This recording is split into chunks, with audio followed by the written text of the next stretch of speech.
Hola, mi nombre es Euge Beller, emprendedor e inversor, y hoy vamos a hablar del caso de Sony. Recuerda que al final hablaremos de las lecciones principales, por lo que nos vemos cuando acabe el vídeo. Hoy nos toca hablar de Sony, la compañía de origen japonés que ha tenido un papel clave en la historia del desarrollo tecnológico, gracias a un montón de valiosas aportaciones. El origen de la empresa se remonta a los años 40, justo después de que la Segunda Guerra Mundial llegara a su fin, cuando varios ingenieros que habían estado trabajando para el ejército se encontraron de repente sin trabajo. Este es el caso de Masaru Ibuka y Akio Morita, dos expertos del sector que se conocieron en los comités de guerra y entablaron una bonita amistad. En 1946, aprovechando sus conocimientos, decidieron fundar Tokyo Telecommunications Engineering, más conocida como Totsuko. El primer producto que sacaron al mercado fue un cocedor de arroz, el cual no tuvo demasiado éxito. Después de ese primer intento, decidieron que la industria de los electrodomésticos de hogar no era su sector, y que se centrarían en el mundo de las telecomunicaciones. En 1950, Totsuko lanzó la primera grabadora de cintas de Japón, un aparato totalmente innovador para la época, que además supuso la introducción de un nuevo concepto de grabación y almacenamiento. Después de ese primer gran éxito, Totsuko se fijó en un nuevo invento que podía revolucionar el mundo de las radios: el transistor. Creían que aquel pequeño aparato semiconductor podría llegar a adaptarse para diseñar modelos de radio más pequeños y portátiles. La empresa pagó $25.000 a Western Electric por la licencia, una suma bastante grande para la época, que prácticamente dejó a la compañía en bancarrota. Pero Ibuko y Morita creían firmemente en el potencial de aquel dispositivo para revolucionar el mundo de las telecomunicaciones. Y como la historia nos ha indicado, no se equivocaban. En 1955 se lanzó la TR-55, la primera radio transistor de Japón.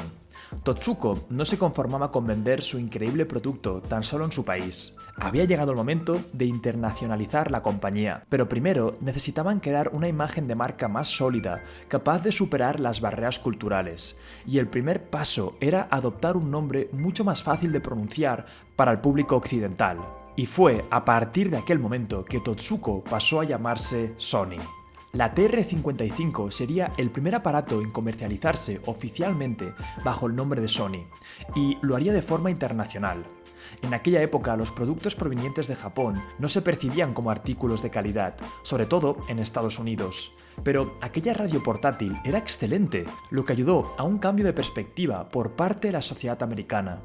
Desde aquel momento, Sony sería sinónimo de calidad e innovación. Después de semejante éxito en el mercado de las cintas y las radios, Sony decidió abordar un nuevo sector durante la década de los 60, el de la televisión y vídeo. Es así como en 1960 salió al mercado el TV8-301, el primer televisor que funcionaba con transistores.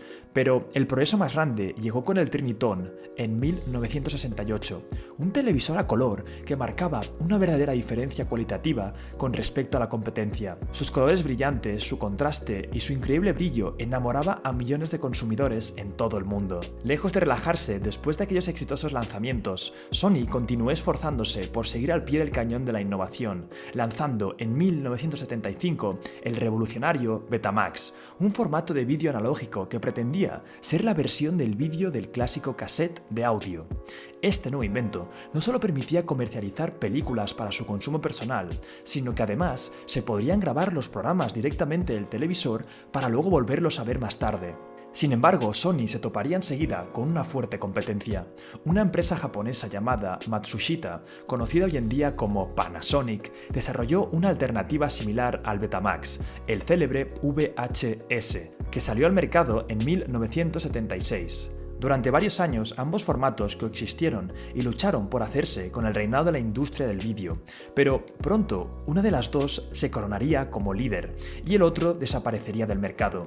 Pese a que la calidad de imagen era mucho mejor en el Betamax, el VHS acabó por hacerse con el liderazgo gracias a una mejor estrategia de comercialización. Pero quizás el producto más emblemático de la marca Sony llegó en 1979, con el famoso Walkman. el primer reproductor de música del mundo, que por primera vez permitía hacer del consumo musical una experiencia privada. Desde aquel momento, los amantes de la música podían pasearse por las calles escuchando sus canciones favoritas sin molestar a nadie de su alrededor. Sony había triunfado una vez más adaptando un producto electrónico a un formato portátil. Gracias a este concepto revolucionario y a su asequible precio, lograron vender más de 385 millones de unidades. Aunque Sony sabía que las cintas pronto quedarían relegadas, ya que se avecinaba una nueva revolución en el consumo de audio, y su compañía iba a ser la responsable. En 1982, asociándose con la marca holandesa Philips, se desarrolló el primer disco compacto.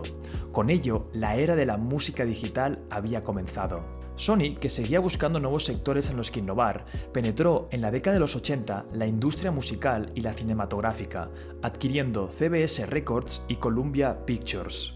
El deseo insaciable de la compañía por abarcar todos los mercados posibles dentro del sector tecnológico le llevó a lanzar en 1994 su primera consola de videojuegos, la PlayStation. Y esta quizás sea la consola más importante en la historia de la industria, ya que significó un verdadero punto de inflexión al ofrecer tecnologías que no habían sido integradas en otras consolas de la competencia. Lanzó también varios títulos exclusivos como el Resident Evil, lo cual provocó una increíble fidelidad de los jugadores, no solamente por el increíble producto que habían lanzado, sino por las series que ofrecían.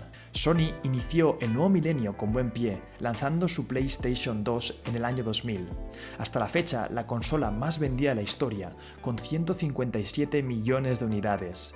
Un año más tarde salió a la venta su línea de dispositivos móviles bajo la marca Sony Ericsson.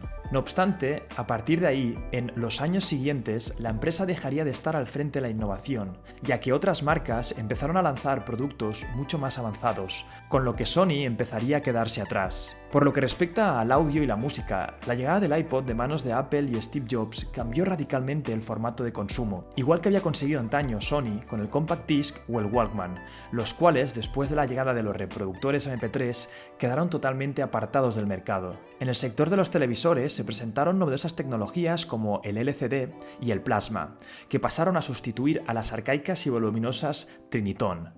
Sony no supo reaccionar al momento, y para cuando sacó sus modelos adaptados a estas nuevas tecnologías, Samsung y LG lideraban el mercado con productos mucho más asequibles. Habían perdido el liderazgo en uno de sus mercados más importantes y relevantes para la empresa.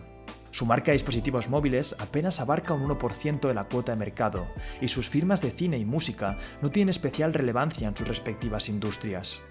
Quizás el único sector donde siguen brillando con fuerza sea el de los videojuegos, donde actualmente lidera con su PlayStation 4. Pero a pesar de que parece que Sony se ha quedado estancada, es innegable que ha sido la líder tecnológica durante 4 décadas, haciendo grandes aportaciones a la sociedad, desde las primeras radios transistor hasta los discos compactos, pasando por el primer reproductor de música portátil.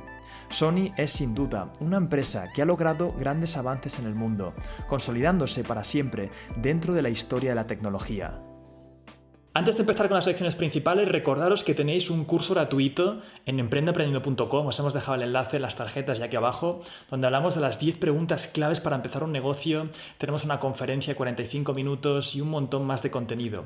Y por cierto, Silex se cerró hace un tiempo, nuestro primer curso para emprendedores, pero si queréis aplicar también tenemos un enlace en el que podéis hacerlo aquí abajo. Ahora sí, vamos con las lecciones principales. La número 1 es cómo se encontraron los dos socios de Sony, que se encontraron en un comité de guerra. Los dos eran especialistas en lo que hacían, ingenieros, y se decidieron aliar para crear esa empresa. Yo siempre planteo la idea de que los socios de empresa no tienes que estar activamente buscando a ese socio.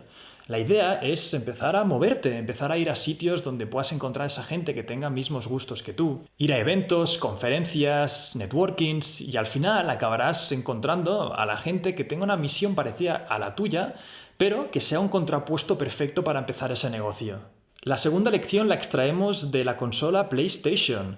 Sony se dio cuenta que no simplemente hacía falta sacar un buen producto, sino también una buena serie de juegos que fidelizaran al cliente a largo plazo. Hay un concepto muy interesante y que yo creo que en todos los negocios deberían entender, que es que para mí es mucho más caro adquirir un nuevo cliente a base de anuncios o pagando por internet o cualquier otro sitio, que a ese mismo cliente que ya tienes, fidelizarlo y que siga comprando en tu negocio. Por eso es súper importante que pienses en estrategias y fórmulas para contentar a ese cliente, que cuando compre algo tuyo, que se quede de por vida contigo. Y la última lección, y no todo tiene que ser bueno, es que Sony, como habéis visto, estaba en la industria de la tecnología. Y por mucho que lo hiciera bien, que desde aquí no estoy criticando a Sony, obviamente era un gigante e invertía muchísimo en I+D. Pues aún siendo un gigante como era Sony, acabó fracasando a largo plazo en muchos de los sectores. De aquí extraemos la lección, y por lo menos yo la extraigo, que en el tema de la tecnología tienes que estar constantemente innovando y disrupteándote a ti mismo. La idea es que te saques de negocio antes de que te saque otra persona. Vimos como que Sony sacaba el Walkman y enseguida vino Apple y los destronó. Constantemente, si estás en tecnología, tienes que estar pensando cuál es la nuevo que va a surgir para ser tú el primero en alcanzar esa cima. Puede ser a veces difícil, porque cuando ya estás en la cima es muy difícil, porque no tienes a nadie para seguir peleando. Por eso, para mí, la idea es que sigas mejorando, sigas innovando, sigas invirtiendo en conocimiento para que a largo plazo tengas una ventaja competitiva contra las demás empresas. Hasta aquí otro caso más de Emprende Aprendiendo. Recuerda que cada domingo tenemos los mejores casos empresariales aquí. También os tengo que decir que vienen novedades muy interesantes, así que estad pendientes en el canal. Y si no has entrado todavía en el curso gratis o quieres aplicar a Silex, hazlo antes de que sea demasiado tarde. Recuerda darle like, compártelo con tus amigos emprendedores y nos vemos el domingo que viene. ¡Chao!